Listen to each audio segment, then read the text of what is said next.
When I first started my food business selling wonton noodles in Singapore 13 years ago, business was slow. We were barely getting by, and I didn't understand why at a point in time.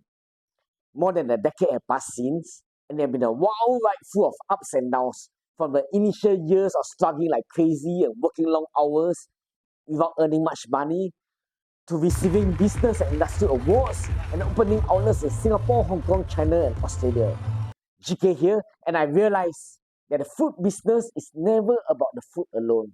These secrets are part of what lead to my business success over the past decade, and I'm certain it will help you in your business.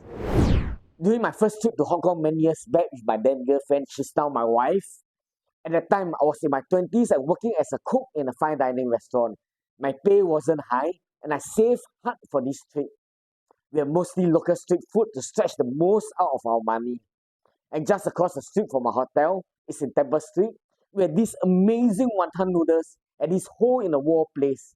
Nothing fancy, just a small shop with 3 tables and some stools.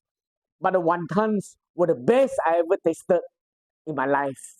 It was then that I decided to start a business selling wonton noodles. When I returned to Singapore, I quit my job at one of the best restaurants in the world. I went from lobster and caviar to selling noodles. And the shop to my left, owned by a friendly old man, he always have a long queue of customers. I was puzzled and kind of envious of him because I had no queue. And it couldn't be because my food sucks. Now, you may think that I'm biased because I'm talking about my own food. Maybe. But I think my food at that time can't be that bad. I trained with some of the top Michelin star chefs for 7 years, learning and working alongside top chefs like Tetsuya Wakuda, Andre Chiang. So I think there's some standards to my food. I would actually rate my food an 8 out of 10 back in those days. And at the time, I was basically a cook. I had zero experience in running a business. I thought if I can cook great food, people will come. How naive of me. And just a short walk away, there are 2 other places serving wonton noodles. The same. They've been there for a long time. Day after day after day. My business is not improving. It remains stagnant at the same level for months. I came to realize that if I'm selling the same thing as others, something people can get just a short walk away, why would people come to me? In most cases, they will go to those tried and tested business, the ones that have been around longer, the ones with history.